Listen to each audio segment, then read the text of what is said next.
Born Before 64 is a TV show that asks the vital question, what will we do for the rest of our lives?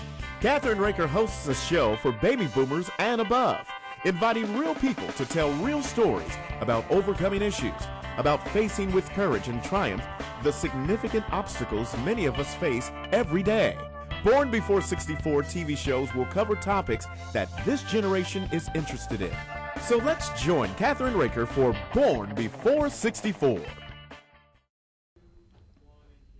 Hi, I'm Kathryn Raaker of Born Before 64, and I have a wonderful show today all about dental implants, mini dental implants, and we have the expert actually in Ohio as well as across the country who teaches other dentists how to make these new patented products. And I want to introduce to you today Dr. Jim Butler. Hi, Jim. How are you? I'm fine, Kathryn. You know, I want to recognize you for all your work. You've been the leading authority of mini dental implants. For how long, Jim? Well, here in Ohio, we've been doing many dental implants since 2001. Wow, that's a long time. Yeah. You know, you are a graduate of the University of Kentucky, am I right? That's right. And so you're a Kentucky boy, and of course this is a Kentucky station, so that makes it even better for you, right? Yeah, I graduated University of Kentucky Dental College in 1982. In 1982, you're just a pup, right? That's right. And tell me, what led you to become a dentist and then a cosmetic dentist? Tell me a little bit about that. Well, that's a good question. My dad's a physician in Okay. Lexington, and when we were growing up, I was around doctors and dentists all the time, and one of the great ones was in his building, Carl Lang, and he rose as high as the vice president of the American Dental Association. Oh, wow.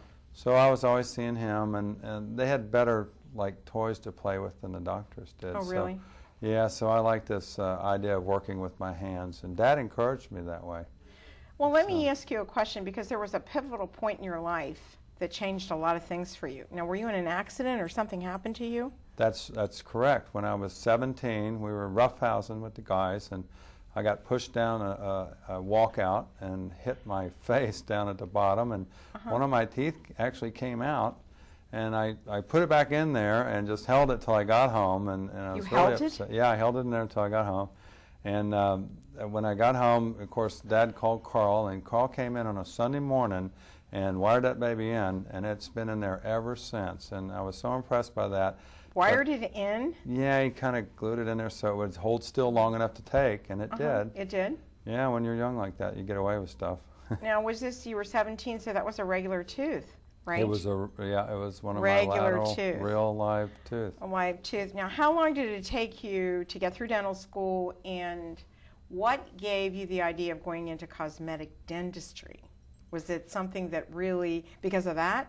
Well, no. When I graduated dental school, the cosmetic dentistry didn't exist in 1982. No, it didn't. So I wanted to be as advanced as I could be. So I took 3 years of residency, 1 year at Miami Valley Hospital, and right over in Dayton, Ohio. Oh, wow. And then I was invited to come up to Ohio State University, and in a very competitive process, and I got in there, and I spent 2 years studying advanced dentistry and surgery and anesthesia.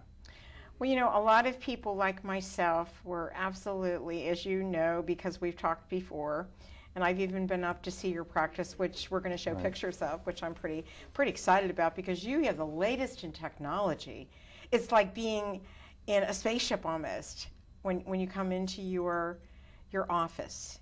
And, you know, I felt so at home there. That's the first, I got to tell you, it's the first dentist office I felt calm in.